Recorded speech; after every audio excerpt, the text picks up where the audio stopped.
श्री स्वामी समर्थ. मकर संक्रांतीच्या दिवशी हळदी कुंकू केले जाते. या दिवशी वौसा पूजला जातो. भोगी, संक्रांत, किंक्रांत असा 3 दिवस मकर संक्रांत हा सण साजरा केला जातो. यंदा मकर संक्रांत ही 14 जानेवारीला आलेली आहे. मकर संक्रांतीचे हळदी कुंकू करताना एकमेकींना वाण सुद्धा दिले जाते. त्यापैकी एक महत्त्वाचे वाण आहे ते म्हणजे कुंतीचे वाण. कुंतीचे वाण हे सर्व वाणांमध्ये सर्वश्रेष्ठ मानले जाते.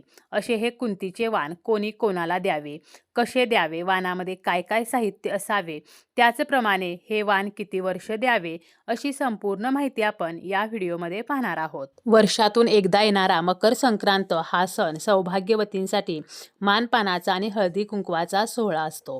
मकर संक्रांतीला महिला एकमेकींना वाण देतात, हळदी कुंकू साजरे करतात.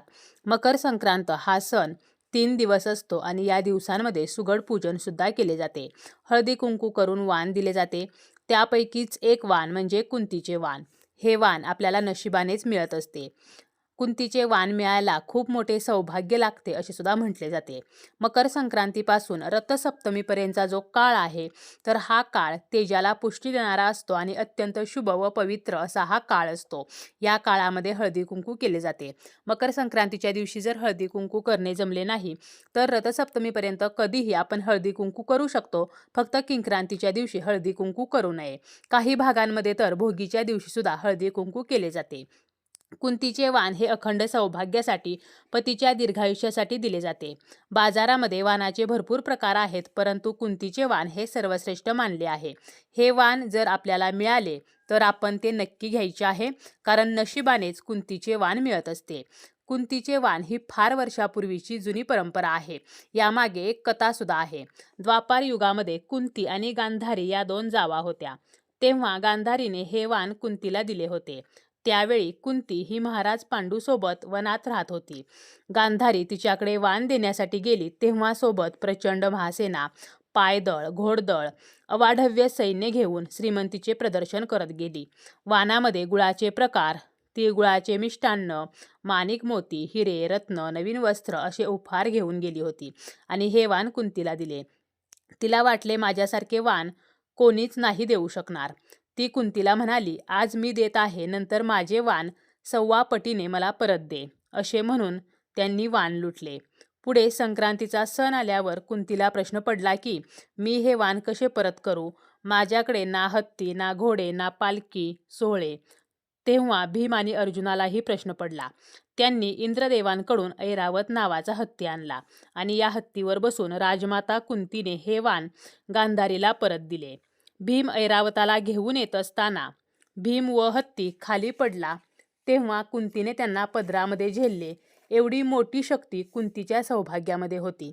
कुंतीने गांधारीला हे वाण देऊन एक शिकवण दिली की वाण दिल्या घेतल्याने सौभाग्य वाढते, पतीला दीर्घायुष्य मिळते. वाण म्हणजे सौभाग्य. हे वाण मनापासून दिले पाहिजे. ते स्वस्त की महाग हे पाहू नये. तेव्हापासून हे वाण कुंतीचे वाण म्हणून ओळखले जाते. अशी मान्यता आहे की हे वाण घरातल्या घरात दिल्या घेतल्याने वाद होतात, त्यामुळे तेव्हा महाभारत घडले. म्हणून हे वाण एकाच घरात दिले जात नाही. परंतु पुढच्या संक्रांतीपासून हे वाण तुम्ही आपल्या घरामध्ये सासूला, जाऊबाईला देऊ शकता.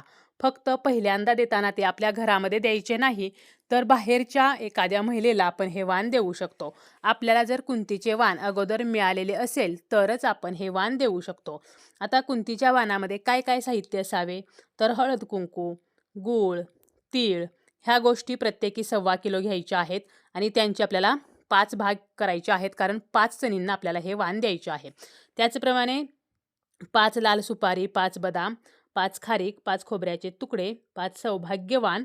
मग यामध्ये आपण बांगड्या घेऊ शकतो किंवा हळदी कुंकवाचा करंडा घेऊ शकतो, छोटासा आरसा घेऊ शकतो, जोडवी घेऊ शकतो. कोणतंही सौभाग्यवान आपल्याला 5 या संख्येमध्ये घ्यायचं आहे. 5 ब्लाऊज पीस घ्यायचे आहेत. त्याचप्रमाणे तांदूळ घ्यायचे आहेत, 5 नारळ घ्यायचे आहेत, 5 बांबूच्या किंवा प्लास्टिकच्या टोपल्या घ्यायच्या आहेत.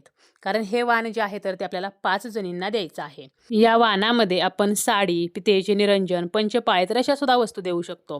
फक्त वाणामध्ये वस्तू देताना संक्रांत ज्या रंगावरती आलेली असते तर त्या रंगाची वस्तू देणे आपल्याला टाळायची आहे. शक्यतो आपल्याला त्या रंगाचा ब्लाऊज पीस किंवा त्या रंगाची साडी देणे टाळायचे आहे.